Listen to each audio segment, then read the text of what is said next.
Marcher sur une poutre n'est pas une chose aisée. Ballotté tout au long du parcours, notre corps doit sans cesse se rétablir pour ne pas tomber.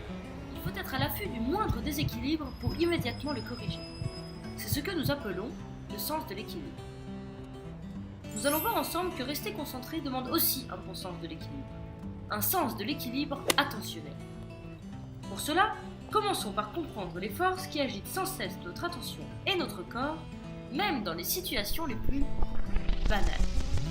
Et commençons par une situation simple, marcher dans la rue. Vous remarquerez que vos yeux bougent sans cesse.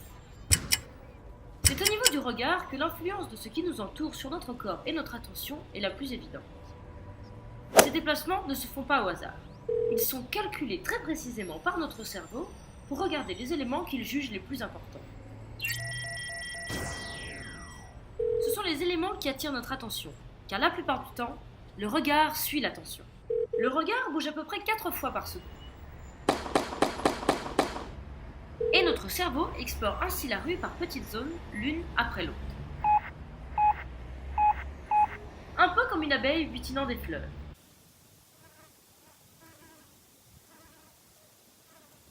Ces déplacements du regard sont si rapides et fréquents qu'ils sont rarement décidés de manière volontaire. Ils sont plutôt des réactions à notre environnement. Ils reflètent le fait que notre regard est un peu piloté par ce qui nous entoure, par l'intermédiaire de notre cerveau. Et ce pilotage n'est nulle part aussi clair qu'au niveau du regard.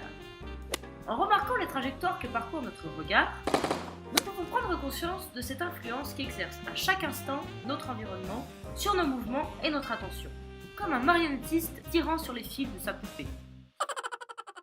Ces fils, qui nous relient au monde, sont dus à l'action de circuits de neurones qui commencent à être bien connus. On peut observer ces forces qui déplacent le regard quand on marche, par exemple. Il suffit d'imaginer une ligne d'arrivée un peu plus loin et observer ensuite comment notre regard se déplace pendant que nous marchons vers cette ligne. Comme s'il fallait se souvenir de ces mouvements pour les décrire à quelqu'un qui nous attendrait là-bas. Pas avec tous les détails bien sûr, à peu près, mais cela suffit à se placer dans une bonne attitude d'observation. Et sans chercher non plus à contrôler le regard, mais en le laissant faire tout simplement. Et on peut aussi observer le regard butiner le temps de regarder une image, ou le temps d'écouter une explication, ou même entre 2 stations de bus.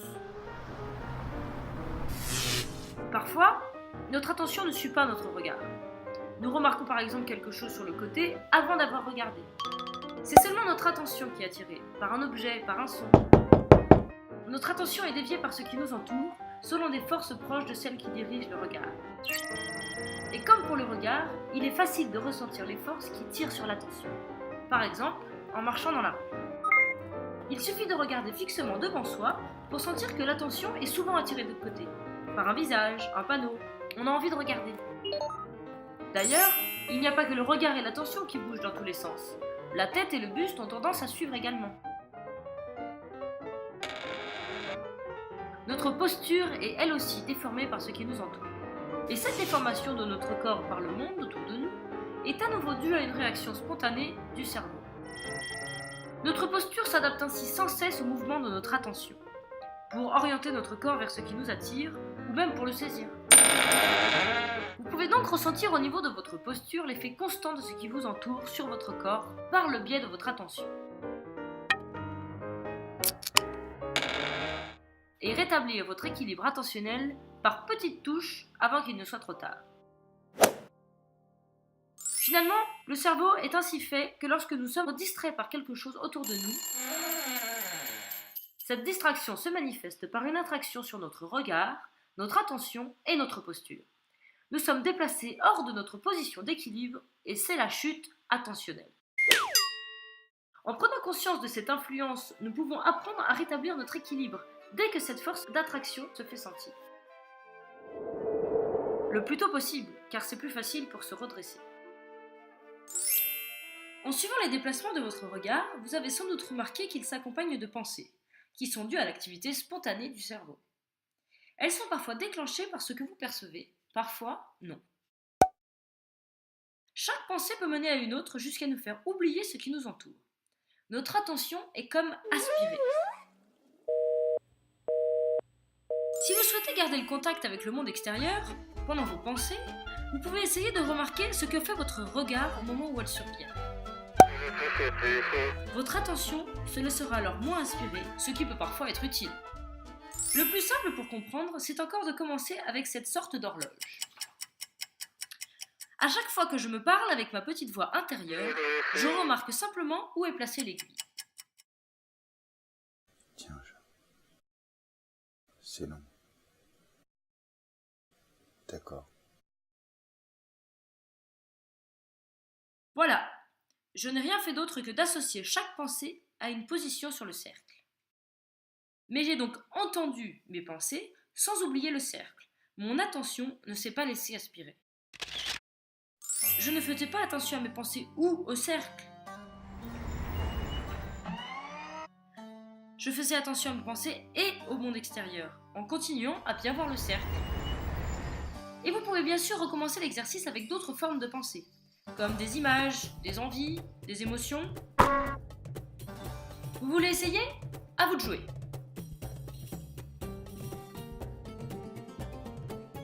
Restez bien silencieux, puis, à chaque fois que vous penserez quelque chose que vous pourriez répéter, remarquez simplement la position de l'aiguille.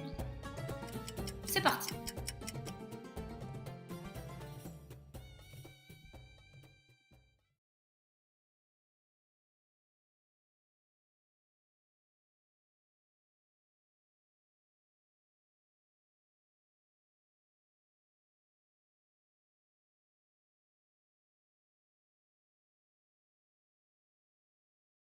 Voilà!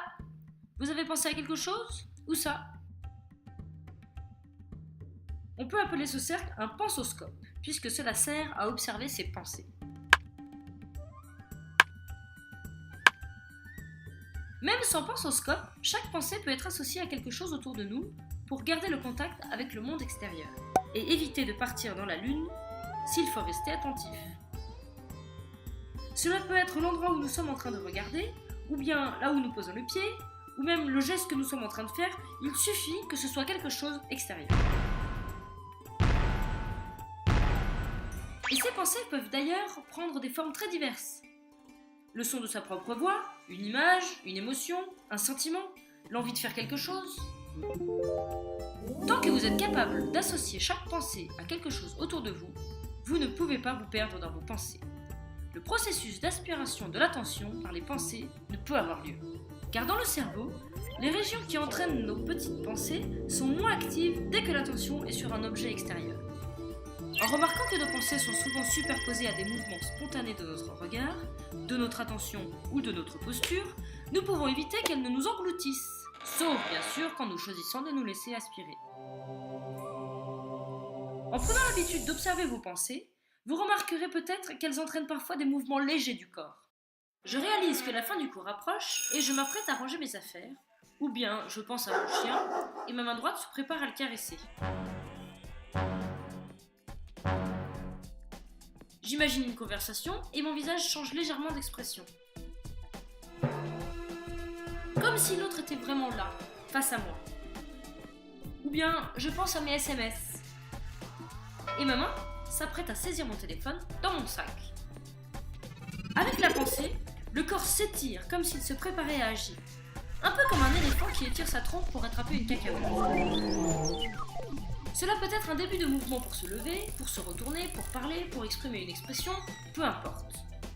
Si vous remarquez cette mise en tension de votre corps par une pensée, vous pouvez essayer de relâcher cette légère extension pour rester stable et concentré.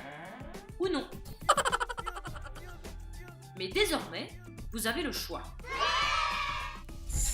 Enfin, toutes les réactions automatiques de notre cerveau ne nous font pas forcément perdre l'équilibre attentionnel. Certaines d'entre elles nous aident même à nous concentrer.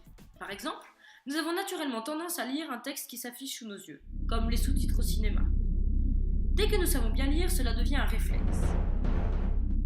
Et notre regard et notre attention sont spontanément attirés par ce qui est nouveau, par une nouvelle image sur un écran, par une personne qui commence à parler. Bonne traversée de la... Nous pouvons utiliser ces réflexes pour rester concentrés avec peu d'efforts. C'est une forme de lâcher-prise qui surfe sur les bons automatismes du cerveau. Finalement, cela ne demande pas beaucoup d'efforts pour rester sur une poutre, tant qu'on est à l'équilibre. Car ce qui est difficile et stressant, c'est surtout se rétablir une fois que l'on a perdu l'équilibre. En résumé, pour développer votre sens de l'équilibre attentionnel, vous pouvez vous aider du mot rappel. Regard, attention, posture, pensée, extension, lâcher prise. Chaque lettre vous rappelle une manière d'observer les petits déséquilibres attentionnels de la vie, pour les compenser éventuellement, sans effort ou presque. Bonne traversée de la poutre!